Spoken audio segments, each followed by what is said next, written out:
Selamat pagi, salam sejahtera bagimu, Bapak Ibu Saudara-saudara yang dikasihi dan diberkati oleh Tuhan. Kita jumpa kembali dalam renungan harian dan doa bersama Jemaat Efrata Bontang, edisi Rabu 23 Juni 2021. Kita siapkan firman Tuhan dari 1 Samuel pasal 19 ayat 8 hingga ayatnya yang ke-24. Kita berdoa. Kami bersyukur dan memuliakan nama-Mu ya Tuhan Allah. Pada pagi yang indah ini, Engkau mengaruniakan hari baru bagi kami semua. Terima kasih atas tuntunan dan penyertaan Tuhan bagi kami.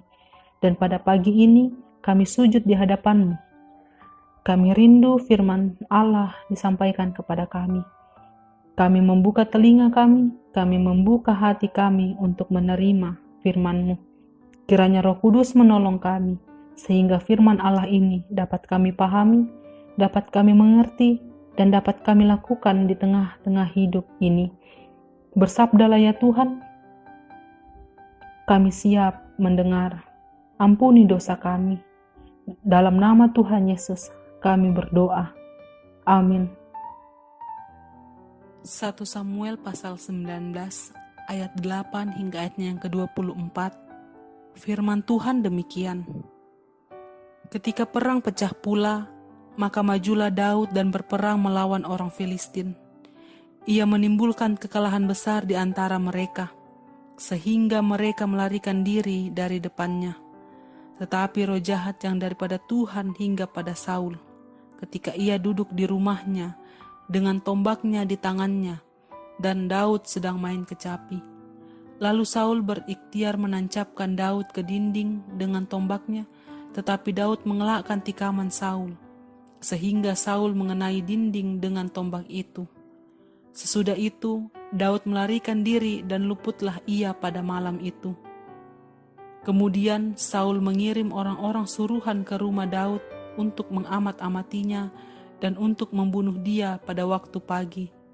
Tetapi Mikal istri Daud memberitahukan kepadanya demikian, "Jika engkau tidak dapat meluputkan dirimu malam ini, maka besok engkau akan dibunuh." Lalu Mikal menurunkan Daud dari jendela. Ia pergi melarikan diri dan luputlah ia. Sesudah itu Mikal mengambil terafim dan menaruhnya di tempat tidur. Ditaruhnya sehelai tenunan bulu kambing di bagian kepala dan ditutupinya dengan selimut.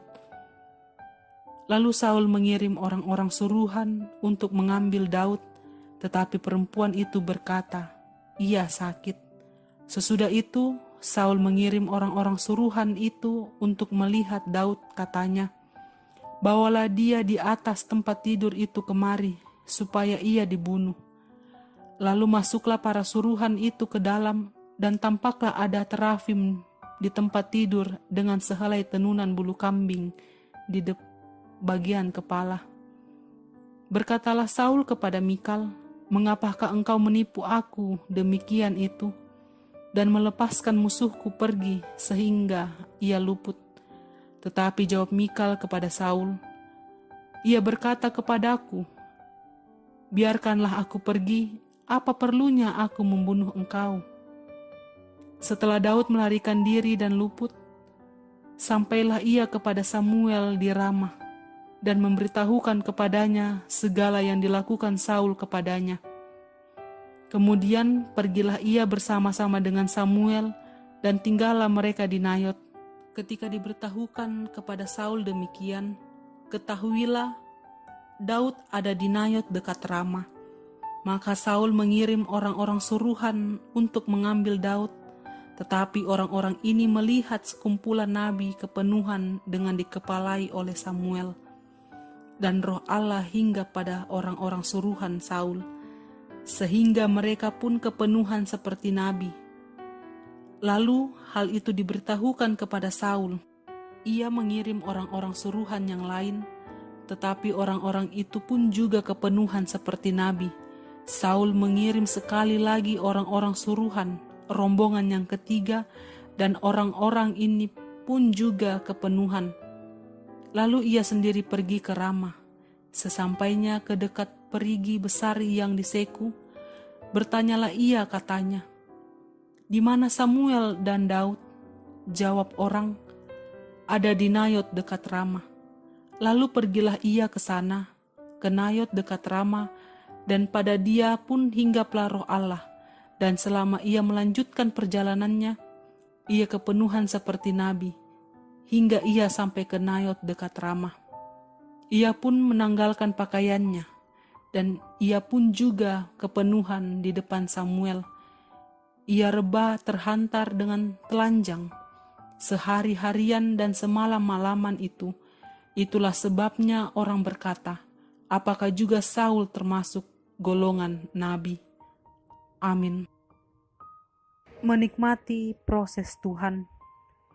Maktan umpeagi penggauran na puang. Makin tenang seseorang, makin besar kesuksesannya, pengaruhnya, kekuatannya untuk kebaikan. Ketenangan pikiran adalah salah satu permata kebijaksanaan yang indah. Kalimat yang pernah diungkapkan oleh James Allen ini menggambarkan kehidupan Daud dalam menghadapi masalahnya. Kisah hidup yang dilalui Daud begitu berat dan menakutkan, termasuk ketika menghadapi orang Filistin dan rencana pembunuhan bagi dirinya.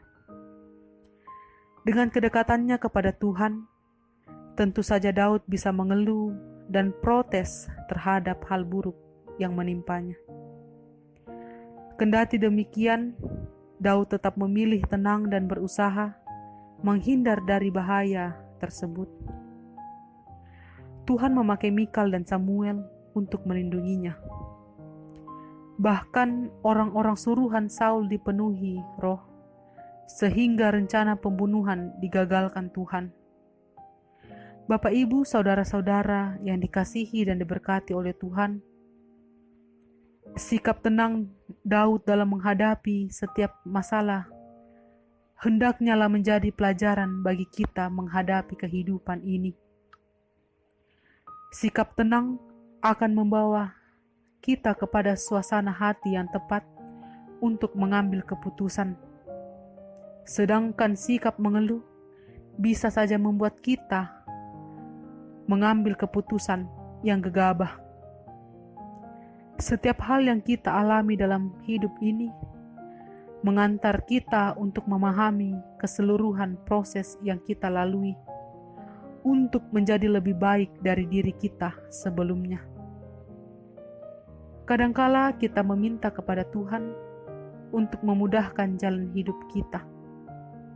Namun, yang lebih utama ialah meminta supaya Tuhan menguatkan kita untuk memulai setiap hal yang berat.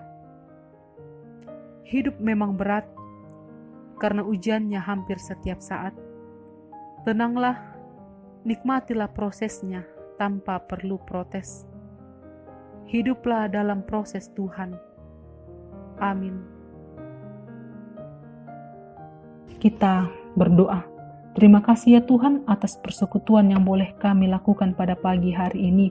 Di tengah-tengah persekutuan kami pada pagi hari ini ya Bapa, kami telah membaca, merenungkan kebenaran firman Tuhan.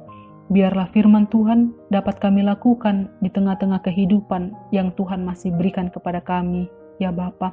Allah Bapa dalam kerajaan sorga, kami berdoa untuk setiap kehidupan kami pada saat ini. Tuhan lindungi dan sertai kami dalam berbagai setiap tugas pekerjaan dan usaha kami, sertai keluarga kami, berkati anak cucu kami dalam pertumbuhan, di dalam pendidikan, dalam masa mudanya ya Bapa. Sertai umat Tuhan dimanapun mereka berada. Mungkin ada yang dalam kelemahan tubuh, Tuhan pulihkan dan sembuhkan. Yang berduka Tuhan hiburkan. Yang lalai ketuk batin mereka. Dalam masa tua, kuatkan mereka ya Bapa. Juga yang menghadapi pergumulan, tekanan, kesulitan, Tuhan kuatkan dan teguhkan iman mereka. Yang bersyukur karena ulang tahun, yang bersyukur atas keberhasilan, bersyukur karena sembuh dari penyakit, dan berbagai bentuk pengucapan syukur yang boleh dirasakan oleh setiap anak-anak Tuhan di Jemaat Efrata Bontang. Sempurnakan itu ya Bapa. Berdoa untuk hamba Tuhan di Jemaat Efrata Bontang, Bapak Pendeta di dalam keluarga, di dalam setiap tugas dan tanggung jawab, dan juga di dalam pelayanannya, sehingga Bapak Pendeta dapat mengangkat tugas dan pelayanannya dan boleh berjalan sesuai dengan kehendak Bapa di sorga. Berdoa untuk pembangunan pastori, biarlah berjalan sesuai seturut kehendak Bapa di sorga. Allah Bapa dalam kerajaan sorga, berkati pemerintah bangsa dan negara kami, pemimpin-pemimpin kami, boleh dilayakkan oleh Tuhan untuk mengabdi dan melayani, menegakkan kebenaran dan keadilan di negeri ini ya Bapa. Allah Bapa dalam kerajaan sorga, berdoa untuk semua pihak yang menangani COVID-19, semua garda terdepan, dokter, perawat, dan tim medis, Satuan TNI Polri, boleh mengatasi dan memutuskan rantai penyebaran COVID-19 sehingga kami semua dalam kondisi baik dan sehat untuk menjalani hidup yang Tuhan karuniakan ini. Terima kasih ya Bapa. Ini doa syukur kami pada hari ini. Kami persembahkan kepadamu dalam nama Tuhan Yesus. Kami telah berdoa. Amin. Bapak, Ibu, saudara-saudara yang diberkati oleh Tuhan, selamat beraktivitas, tetap semangat, tetap jaga kesehatan. Salam sehat, Tuhan Yesus berkati.